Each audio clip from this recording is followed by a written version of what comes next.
What's say YouTube? Here's a Mopar mic coming from the Mopar garage / train room.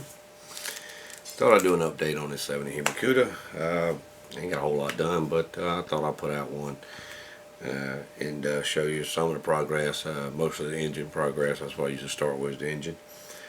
And I appreciate you guys watching that ram tub video. That was by mistake.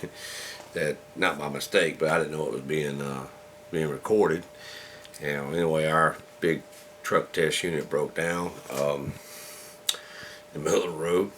The transmission went bad in it. I think it lost high side anyway, and low side wouldn't pull, so something went bad in the transmission. Long story short, it was in a busy 4-lane right there, 301 coming out of Orangeburg, and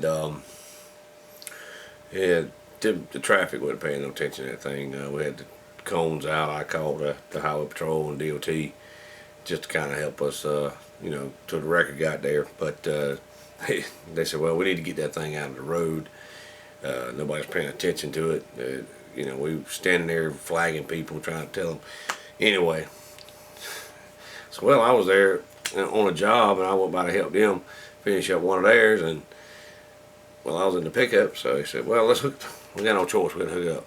The wrecker was probably an hour out, and anyhow, long story, we hooked the chain up to it. The old Dodge didn't even feel like it was back there. Pulled it on out of the way, offside the road, in the shade, because it was warm. But anyway, I appreciate y'all making comments on it. Figured y'all like that.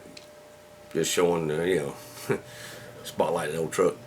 But that truck do weigh over 53,000, right at 53.5. Last time we checked the weight on the entire truck. Usually it carries 25,000 pound of test weights and a 5,000 pound or 20,000 pound of weights and a 5,000 pound motorized weight cart to run to check truck scales with, certified truck scales. So that truck's a beast anyway. But old Dodge didn't have no problems pulling it. And you're right, Mopar modeler. What can I expect? All you guys wrote comments. I'm glad to hear from Mopar modeler. I hope that leg's healing up, so you can get back down in there and start working on your models again. But glad to see that. Anyhow, long story short here, I'm gonna get back to that update on my car. There's the engine, mostly painted, and transmission, a little more black washing on transmission maybe, but I ain't going heavy on the weather on this car. It's gonna be more like a Trailer Queen show car type setup. Of course, if I had a car like this, it wouldn't be no show car, it'd be a dead driver. That's just me. You buy a car to look at, you buy it drive, but I'm gonna make it neat and something to look at. And I'm working on the distributor. I usually make my own wires, and I've been toying around trying to find the right size, the right gauge wire that would match the scale. I think this is real close. This is actually a messed up HDMI cable. I strip back, and then I take the distributor. If you can barely see this camera on focus. But anyway, I drilled a hole in it. I've seen it done. Other people have done it on YouTube, and it works for me. And once you get it situated in the engine, you can, assign the wires accordingly. I don't try to, do a top dead center or correct wiring order. I'm just trying to represent some detail. But this one here, I took a combination of different drill bits, and watching Chris Classic Plastics, he had some circuit board drill bits, and I've been looking for them for a while. Just happened on one of my jobs were finished. I stopped at the Harbor Freight on the way back into our shop. Lo and behold, they had some in the drill bit aisle. So like $7 or $8, something like that. And they work fine, real sharp. And what I'm gonna do with that, or the original distributor, see, I snipped the peg that usually, where you glue it in. I'm gonna take and hard to tell. Tap a hole wherever. I think it's right there. Anyway, the same size as my wire I got right here. Fit it down in there. Take some. I think I got 5-minute epoxy, something like that. Take a couple drops. Dip the wire. Put it in a. Here's what I usually put it in, a bottle cap. Just anyway, y'all know the deal. It just fits right in there, and then once it, like I said, hardens, you could move it in wires any kind of way, and then I'll take some finer glue and tap that off. As well, I got my alternator. I'm working on detailing it. I hadn't finished that. I used some that acrylic aluminum from Model Masters. That right there. It's pretty good paint. A little pricey, but it works good, and you can spray it in a brush as well. So without even putting no thinner in it, just pour it in there, and you look the paint up. What you need, just it sprays great, especially through the starter Pache brush. Also got a Pache H that I do most of my heavy work with. But I'll take this alternator and this Sharpie. It's hard to tell. Anyway, there's little fins or in there. I'll take and just scribe in there. I mean, get as neat as you possibly can, but you know it's going to be sitting in the end. It just kind of gives it a little bit of a detail. Same way with the carburetors. I used a mixture of craft acrylics mixed in with a brush. Used folk art sterling silver and gunmetal gray. Mix it up. Put a couple drops of future in there in a brush. Painted it up. And I'll take. I got some more Sharpie pens. My wife picked up at Goodwill. I hadn't seen these. Maybe Lowe's carries them, but I got a bronze here, and I got gold, and I got the actual silver, which in a pinch, if you're doing chrome and you don't want to break out the bare metal foil, that's what you use there.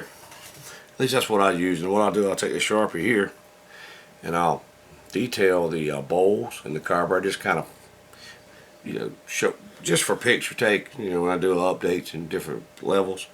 Once you put the breather on, you can't see it, but yeah. Anyway, just something I like to do. Also, I took the headers, put a base coat of black on it. Base coat of black, and took that same acrylic silver or aluminum, put a little light misting on it. Like I said, base coat, and put that light misting on it. Turned out really well. I'm all the time practicing around with these, or mixing these paints up, just get certain shades. And I'll take a little black wash and do that, as well as the transmission. Of course, just from the coloration of that, it's all but a little washed anyway. But I'm not going to overly do it. Like I said earlier, I'm not going to overly weather this car. It's going to be more like a show car. That's why I was going to paint the chassis the same color as the car. Minus the undercoat. I mean, most times I think, if I'm not mistaken, Chrysler painted everything the same color. Chassis, underneath, especially underneath the hoods, was all the same color as the body. Which I'm gonna do. Oh, there's some more tools and stuff that I've got. I picked up. I'm gonna do a little practicing before I do it. But anyway, this is a trumpeter scriber. Anyway, I bought that at the local hobby shop. And I'm going to try doing scribing my doors and different body lines. Put a little black wash in there. I was watching one of MC Modeler's videos, and I think Chris Classic Plastic does it too. Either I'm going to do it with a black wash for some of this here folk art, or either I may try the Sharpie. But yeah, when you put several coats of paint, you want to, especially these newer models, the lines are not as prevalent as some of the older kits, so you have to kind of clean them out, and I got to be careful. I'm hoping this tool here is not going to be too wide. I'll do a practice body before I put on a good one. But yeah, that's where I'm at, gentlemen, and few odds and ends. Here's the coil. And most model kits don't have the coils in them. But you could take a piece of your sprue and you could, you know, something like that, just to cut a piece of sprue off, which I'm going to start doing on all my models. It's comparable to the same size. It's something to represent and do that. Or there's some resistors out here that I pick up at work. I must have lost them. But like just some old resistors. You can get it from probably from a electronics store, Radio Shack. They look similar. Already got a wire on it anyway. You might be able to paint one of them up and use them as a coil. But that's just some little tips and ideas. I mean, for whatever it's worth, I don't mind sharing with it. And there's some more detail. Like I said, I'm getting all my engine parts straightened out. And do all that first, and I'm gonna wait till last to do the body. Save the best for last. Have the car body assembled. I'm fitting to work on the interior. The next, after I finish the engine, do the interior, get it all ready to go, and detail it. Which I'm gonna probably paint that. Like I said earlier in the introduction video of the car, some of this here, folk art white. Yeah, it's been doing pretty good. I'm starting to really learn how to use them, these paints, and binding them up with Future. And I've thought about trying. I got picked up, like I said, another pricey deal.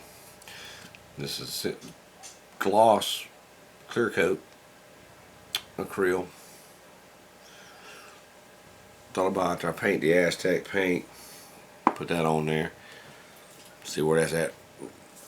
I'm gonna give it a shot. I might try that, but well, the video's getting kind of lengthy. Well, I'll check in with you later, and I hope you enjoy my videos, and I really appreciate the support and the comments and all. So anyhow, y'all take care. God bless y'all, and I'll catch in with you later. Bye.